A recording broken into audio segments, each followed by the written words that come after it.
குர்ஆனினுடைய சிறப்பை பற்றியும் நபிகள் கோமான் ஸல்லல்லாஹு அலைஹி வஸல்லம் அவர்கள் அழகாக சொல்லுகிறார்கள். அதில் ஒரு 10 ஹதீசுகளை மட்டும் உங்களுக்கு நான் சொல்ல ஆசைப்படுகிறேன். பெருமானார் ஸல்லல்லாஹு அலைஹி வஸல்லம் இந்த குர்ஆனை குறித்து, தன் கையில் இருக்கிற இந்த குர்ஆனை குறித்து பெருமானார் பேசுகிற பொழுது சொன்னார்கள், இன்ன ஹாதல் குர்ஆன ஹுவ தவா, உலகத்திலேயே மாபெரும் மாமருந்து அல் குர்ஆன் என்றார்கள். எல்லா நோய்களுக்கும் இதில் ஷிஃபா இருக்கிறது என்றார்கள். இன்னொரு ஹதீஸிலே பெருமானார் ஸல்லல்லாஹு அலைஹி வஸல்லம் சொன்னார்கள், இன்னல் குர்ஆன கீனா, குர்ஆன் தான் செல்வம், லா கீனா பஅதா, குர்ஆனுக்கு பிறகு ஒரு செல்வம் இல்லை என்றார்கள்.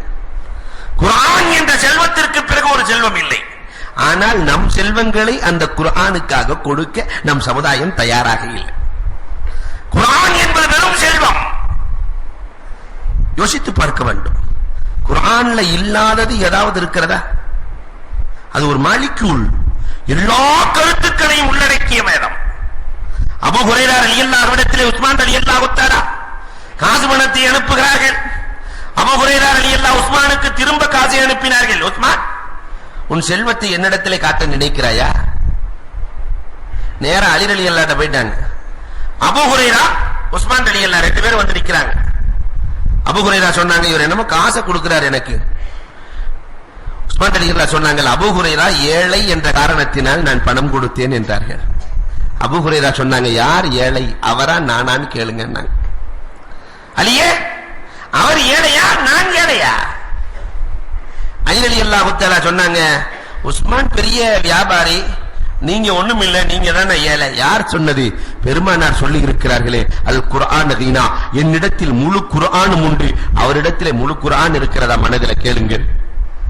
என்னிடத்தில் முழு குர்ஆன் இருக்கிறது. பெருமானார் சொன்னார்கள், நான் தான் கோடீஸ்வரன் என்றார்கள். உஸ்மானை பார்த்து சொல்லவில்லை கீனா என்று. அலி ரலியல்லாஹு தஆலா சொன்ன சொல்லை வாபஸ் வாங்கினார்கள். உஸ்மான் ரலியல்லாஹு கையை பிடித்து சொன்னார்களாம், நான் அபூ ஹுரைரா குர்ஆனோடு மோத நான் தயாராக இல்லை, நான் குர்ஆனோடு மோத தயாராக இல்லை என்று சொல்லிவிட்டு கொடுத்த பணத்தை எடுத்துக்கொண்டு சென்ற வரலாறு. குர்ஆனை போன்ற கீனா உலகத்தில் எதுவும் இல்லை. பெருமானார் ஸல்லல்லாஹு அலைஹி வஸல்லம் அடுத்தும் பேசுகிறார்கள், லிகுல்லி ஹர்ஃபின், குர்ஆன்ல இருக்கிற ஒவ்வொரு ஹர்ஃபுக்குமே ஜௌஜத்தும் மின் ஹூரில் ஐன், ஒரு ஹூருல் ஐன் பெண் உண்டு என்றார்கள் பெருமானார் ஸல்லல்லாஹு அலைஹி வஸல்லம். யார் எவ்வளவு ஓதுனாங்களோ அவ்வளவு இருக்கும். அன்புக்குரியவர்களை எண்ணி பார்க்க வேண்டும். குர்ஆனையே பார்க்காத ஆளுக்கு ஒரு ஹூருல் ஐன் கூட கிடைக்க.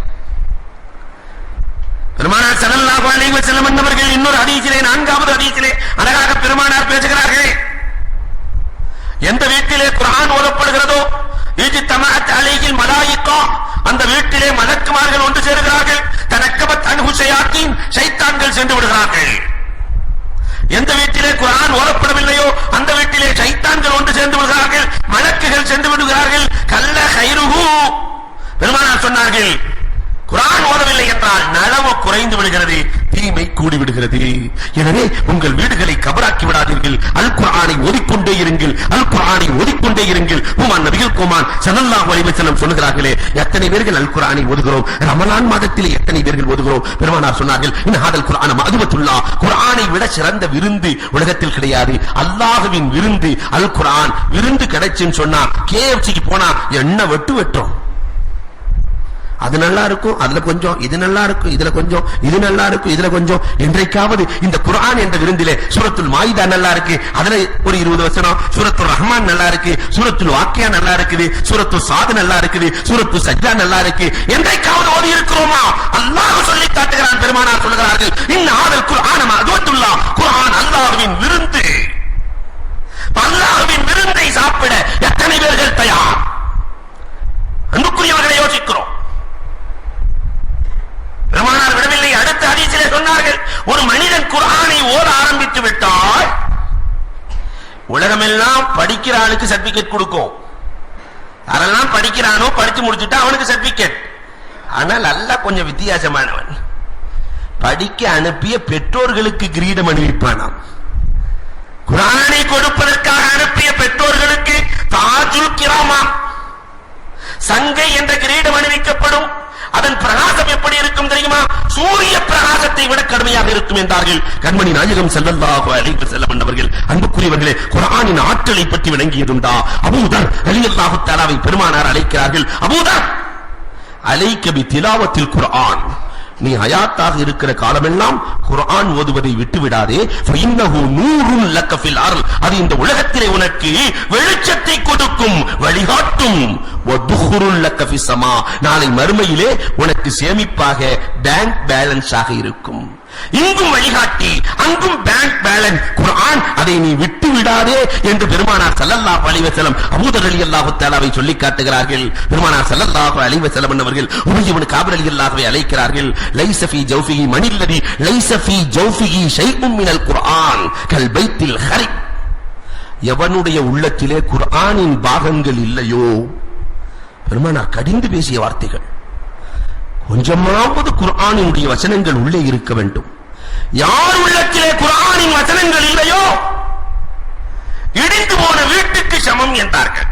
கல் பைத்தில் ஹரிஃப், வாழ்ந்து வாழ்ந்து வாழ்ந்து கடைசியில குட்டிச்சவரா கிடைக்கும். இந்த கிராமங்கள் எல்லாம் போய் பார்க்கலாம், அந்த வீடு குட்டிச்சவரான வீடு, எதற்காவது பயன் இருக்கிறதா? இதை போன்றுதான் உள்ளத்திலே குர்ஆன் இல்லாத உள்ளத்திலே எந்த பயனும் இல்லை என்றார்கள் உமான் நபிகள் கோமான் ஸல்லல்லாஹு அலைஹி வஸல்லம் அவர்கள். அதனாலதான் சஹாபாக்கள், தாபிஈன்கள், தபஅ தாபிஈன்கள், இவங்க வரலாறுகளை எல்லாம் பாருங்க, பார்த்தா சின்ன சின்ன பிள்ளைகள் ஹாஃபிலாக இருப்பார்கள், சின்ன சின்ன பிள்ளைகள் ஹாஃபிலாக இருப்பார்கள். இமாமுனா ஷாஃபி ரஹ்மத்துல்லாஹி தஆலா அலைஹி 10 வயதிலே ஹாஃபில், குர்ஆனை மனனம் செய்தார்கள். வெறும் 10 வயசு பிள்ளை. இப்னு ஹஜர் ரஹ்மத்துல்லாஹி தஆலா அவர்களின் வரலாறுகளை கொஞ்சம் புரட்டி பாருங்கள். இப்னு ஹஜர் ரஹ்மத்துல்லாஹ் 9 வயசுல ஹாஃபில், 11 வயசுல ஹரம்ல தொழ வைத்தார்கள். மக்காவிலே காபாவிலே 11 வயதிலே தொழ வைத்தார்கள் வரலாறு சொல்கிறது. பண்புக்குரியவர்களை எண்ணி பார்க்க வேண்டும். இப்னு லப்பான் ரஹ்மத்துல்லாஹி தஆலா 5 வயசுல ஹாஃபில், 30 ஜுசுக்கள் மனனம், 5 வயதிலே 30 ஜுசுக்கள் மனனம். யோசித்து பார்க்கிறோம். முஹம்மது ரஹ்மத்துல்லாஹ் 13 வயசு. இமாம் அபூ ஹனீஃபா ரஹ்மத்துல்லாஹ் மஜ்லிஸுக்கு வர்றாங்க, நானும் வந்து உட்கார்ந்து கொள்கிறேன் என்கிறார்கள். அபூ ஹனீஃபா சொல்லுகிறார்கள், என்னுடைய இடத்திலே அமர்வதாக இருந்தால் ஹாஃபில்கள் மட்டும் தான் அமர வேண்டும். இவர் ஹாஃபில் இல்ல, வீட்டுக்கு போனார். 13 வயசு. அடுத்த வாரம் திரும்பி வருகிறார். நான் தான் போன வாரம் சொன்னேனே ஹாஃபில்கள் தான் என் மஜ்லிஸிலே அமர வேண்டும் என்று. முஹம்மது ரஹ்மத்துல்லாஹ் சொன்னாங்க, நான் ஹாஃபில் ஆகிவிட்டேன். ஒரு வாரத்தில் சரியாக 7 நாட்களில் 30 ஜுசுக்களை மனனம் செய்தவர்கள் இமாமுனா முஹம்மத் ரஹ்மத்துல்லாஹி தஆலா. நாம எத்தனை ஜுசுக்களை மனனம் செய்திருக்கிறோம்? நம்முடைய பிள்ளைகளுக்கு எத்தனை சூறாக்களை கற்றுக் கொடுத்திருக்கிறோம்? யோசிக்க வேண்டும். உலக வழிகாட்டியாக இருக்கிற அற்புத வழிகாட்டி திருக்குறளை மனப்பாடம் செய்ய வைக்கிற அளவிற்கு இன்றைக்கு நம்முடைய பெற்றோர்களுக்கு குர்ஆனை மனனம் செய்ய வைக்க வேண்டும் என்ற உணர்வே வரவில்லை. எவ்வளவு மனனம் செய்திருக்கிறோம்? ஸைத் இப்னு சாபித் ரலியல்லாஹு தஆலா ஈமான் கொள்வதற்கு முன்பதாகவே 17 பெரும் பெரும் சூறாக்களை மனனம் செய்திருந்தார்களாம். ஈமானுக்கு முன்பதாகவே. இமாம் கஸ்ஸாலி ரஹ்மத்துல்லாஹினுடைய வரலாறுகளை படித்து பார்த்தார். அவங்க அம்மாட்டையே ஹாஃபிஸா இருக்கிறாங்க இமாமுனா கஸ்ஸாலி ரஹ்மத்துல்லாஹ். வெறும் 6 மாதத்தில் தாயாரிடத்திலே 8 வயதிலே ஹாஃபிஸானவர்கள் தான் இமாமுனா கஸ்ஸாலி ரஹ்மத்துல்லாஹி தஆலா. அப்ப அந்த அம்மா எவ்வளவு ஓதி கொடுத்திருக்க வேண்டும். நம்ம அம்மாமார்கள்லாம் டிவியை போட்டு அப்படியே எத்தனை பாட்டை மனப்பாடம் பண்ண வச்சிருக்காங்க தெரியுமா? நம்ம அம்மா எல்லா நாடகத்தின் பாட்டும் இந்த பையனுக்கு மனப்பாடம், எல்லா சினிமா பாட்டும் இவனுக்கு மனப்பாடம். அல் குர்ஆனை கற்றுக் கொடுத்திருக்கிறோமா? அன்புக்குரியவர்களை யோசித்து பார்க்க வேண்டும். இதைத்தான் பெருமானார் ஸல்லல்லாஹு அலைஹி வஸல்லம் சொல்லுகிறார்கள், யாருடைய உள்ளத்தில் குர்ஆன் இருக்கிறதோ அதுதான் நல்ல வீடு, குர்ஆன் இல்லாத உள்ளம் இருக்கிறது இடிந்த வீடு என்றார்கள். அடுத்தும் பெருமானார் ஒரு ஹதீஸிலே பேசுகிறார்கள். 9வது ஹதீஸிலே பெருமானார் சொல்லுகிறார்கள், இந்த குர்ஆன் இருக்கிறதே யஅதி யௌமல் கியாமத்தி ஷஃபாஆ, கியாமத் நாளையிலே பரிந்துரை செய்யக்கூடியதாக மாறும் என்றார்கள் பெருமானார். கடைசியாக பெருமானார் சொன்னார்கள், திலாவத்துல் குர்ஆன் இபாதத்துல்லாஹ், குர்ஆனை ஓதுவதும் இபாதத், அஃதலுல் இபாதா திலாவத்துல் குர்ஆன், இபாதத்திலேயே சிறந்த இபாதத் குர்ஆனை ஓதுவது, அதற்கு சொர்க்கம் உண்டு என்றார்கள் பெருமானார். ஆனால் இன்றைக்கு நம் சமுதாயத்திலே எத்தனை பேர்கள் ஓதிக்கொண்டிருக்கிறோம் யோசிக்க வேண்டும். இந்த குர்ஆனை கற்றவர்கள் எப்படிப்பட்டவர்கள்? பெருமானார் ஸல்லல்லாஹு அலைஹி வஸல்லம் மதீனாவுக்கு குர்ஆனை கொண்டு போறாங்களே, மதீனாவில் இருக்கிற அத்தனை சஹாக்களுக்கும் ஒரு சஹாபிக்கு கூட குர்ஆன் தெரியாது என்ற ஒருவரை கூட காட்ட முடியாது. எல்லோருக்கும் குர்ஆனை கற்றுக் கொடுத்தார்கள். கற்றவர்கள் எல்லாம் ஆசிரியராக மாறி மற்றவர்களுக்கு கற்றுக் கொடுத்தார்கள். வரலாறு சொல்கிறதே, பெருமானார் குர்ஆனை கற்றவர்கள் குர்ஆனினுடைய ஹாஃபிலீன்களை பற்றி பெருமானார் சொல்லுகிற பொழுது சொன்னார்கள், அழகாக சொன்னார்கள், கைருக்கும் உங்களில் சிறந்தவர் யார் தெரியுமா? IAS அதிகாரி, IPS அதிகாரி, போலீஸ்காரர், காவலர், அவர் இவர் என்று சொல்லவில்லை. கைருக்கும் மன் தஅல்லமல் குர்ஆன வல்லமா, உங்களில் சிறந்தவர் குர்ஆனை கற்றவர், கற்றுக் கொடுத்தவர். பெருமானார் ஸல்லல்லாஹு அலைஹி வஸல்லம் சொல்றாங்க. ஆனா இன்றைக்கு ஹாஃபில்களுக்கும் குர்ஆனை கற்ற ஆலிம்களுக்கும் உள்ள மரியாதை என்ன என்பதை நீங்கள் உணர்ந்து கொள்ள வேண்டும். அன்புக்குரியவர்களை எண்ணி பார்க்கிறோம். அல்லாஹ் சொல்லி காட்டுகிறான், மிக உயர்ந்தவர்கள் அல் மாஹிர் ஃபில் குர்ஆன், குர்ஆனை கற்றவர்கள் மஸ்ஸஃபரத்தில் கிராமில் பரரா, நாளை மறுமையிலே உயர்ந்த மலக்குகளோடு தான் இருப்பார்கள். பெருமானார் சொல்கிறார்கள், அடுத்தும் பேசுகிறார்கள், லா யுஅத்திபு கல்பன், அல்லாஹ் ஒரு உள்ளத்தை அதாவே செய்ய மாட்டான். வஆஉல் குர்ஆன், குர்ஆனை மனனம் செய்த உள்ளத்தை அல்லாஹ் ரப்பல் ஆலமீன் நரகத்தில் போட மாட்டான், அதாவது செய்ய மாட்டான். மீண்டும் பேசுகிறார்கள், அவுலியா அல்லாஹ் ஹமலத்துல் குர்ஆன், நீங்கள் அவுலியாக்களை பார்க்க ஆசை இருக்கிறதா? ஹாஃபில்கள் தான், குர்ஆனை மனனம் செய்தவர்கள் தான் அவுலியாக்கள். அல்லாஹ் தேர்ந்தெடுத்து மனனம் செய்ய வைக்கிறான். நாம் நாடினால் நம்முடைய பிள்ளைகளை ஹாஃபிலாக்க முடியாது, அல்லாஹ் நாடினால் தான் முடியும். நான் நாடியவர்கள் ஹாஃபில்கள். எனவே மன் ஆதாஹு, யார் அவர்களோடு மோதுகிறார்களோ அதல்லாஹ், அல்லாஹ் அவர்களோடு மோதுகிறான். மன் வாலாஹும், யார் ஹாஃபில்களை நேசிக்கிறார்களோ வாலாஹு அல்லாஹ், அல்லாஹ் அவர்களை நேசித்துக் கொள்ளுகிறான். குமான் நபிகள் கோமான் சொல்லிவிட்டு சொன்னார்கள், அஷ்ராஃப் உம்மத்தி, என்னுடைய உம்மத்திலே சிறப்பானவர்கள் ரெண்டு பேர் தான். ஒன்று ஹமலத்துல் குர்ஆன், குர்ஆனை மனனம் செய்து வைத்திருப்பவர்கள். இன்னொன்று அஸ்ஹாபுல் லைல், இரவு தொழுகை தஹஜ்ஜத்தை தொழுபவர்கள். பெருமானார் ஸல்லல்லாஹு அலைஹி வஸல்லம் அன்னவர்கள் பேசுகிறார்கள், இன்னும் பேசுகிறார்கள். பெருமானார் ஸல்லல்லாஹு அலைஹி வஸல்லம் அஹ்லுல் குர்ஆனி அஹ்லுல்லாஹி வ காஸா, அல்லாஹ்வுக்கும் ஒரு குடும்பம் இருக்கிறது என்றார்கள் பெருமானார். அல்லாஹ்வின் குடும்பத்தை சார்ந்தவர் யார் தெரியுமா? நான் அம்பானி குடும்பம்னு சொன்ன எவ்வளவு பெருமை. அம்பானி குடும்பமா யோசிக்கிறோமல்ல? இந்த ஊர்லயே பணக்கார ஒருத்தன் பேரை சொல்லி அந்த குடும்பம் சொன்னோன்னு அந்த குடும்பமா? அல்லாஹ் சொல்றான், என் குடும்பத்தை சார்ந்தவர்கள் யார் தெரியுமா? அஹ்லுல் குர்ஆன், ஹாஃபிலீன்கள், குர்ஆனை மனனம் செய்த ஆலிம்கள், ஹாஃபில்கள் அல்லாஹ்வின் குடும்பத்தை சார்ந்தவர்கள். மத்தாஹுல்லாஹு ஃபீ அக்லி, அல்லாஹ் அவர்களுடைய அறிவை மழுங்கடிப்பதில்லை. என்றைக்கும் ஹாஃபில்கள் மஜ்னூன் ஆவதில்லை. பெருமானார் சொல்கிறார்கள், பைத்தியமாவதில்லை.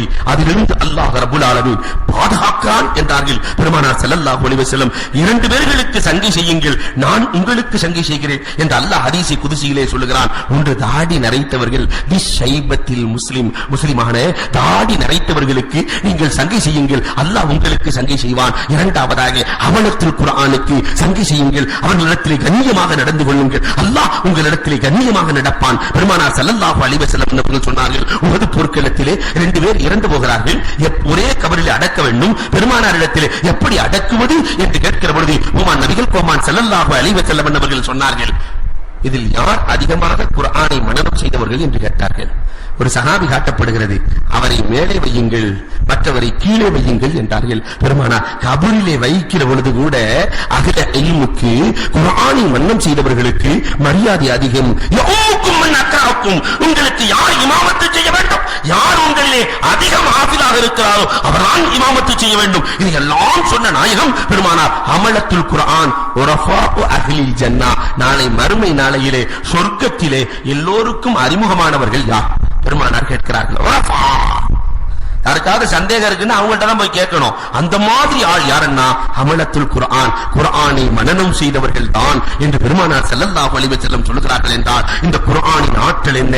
இந்த குர்ஆனை தான் பெருமானார் ஸல்லல்லாஹு அலைஹி வஸல்லம் மதீனா வாசிகள் அத்தனை பேர்களுக்கும் அவர்களின் உள்ளத்திலே பெருமானார் ஸல்லல்லாஹு அலைஹி வஸல்லம் கொடுத்தார்கள். அடுத்து மதீனா வாசிகள் பெருமானாரினுடைய நடைமுறை வாழ்க்கையை பார்க்கிறார்கள். இந்த ரெண்டும் தான் மதீனா வாசிகளின் ஈமானுக்கு, இஸ்லாத்தினுடைய மர்க்கஸாக மதீனா ஆகுவதற்கு காரணமாக இருந்தது. இன்ஷா அல்லாஹ் நாளைக்கு நாயகம் ஸல்லல்லாஹு அலைஹி வஸல்லம் அவர்களுடைய நடைமுறை வாழ்க்கையை பார்க்கலாம். அல்லாஹ் ரப்பல் ஆலமீன் அல் குர்ஆனை ஓதி, அல் குர்ஆனை மனனம் செய்து, அல் குர்ஆனின் படி நடந்து, அல் குர்ஆனை சிந்திக்கிற அற்புத ஆற்றலை நம் அனைவருக்கும் வழங்குவானாக. நம்முடைய பிச்சலங்களை ஹாஃபிலாக ஆக்கி, நம்முடைய பிச்சலங்களை ஆலிமே ரப்பானியாக நாம் ஆக்கி, அல்லாஹ்வின் ரசூலின் அன்பை பெறுகிற நன்மக்களாக அல்லாஹ் நம்மை ஆக்கி அருள்வானாக.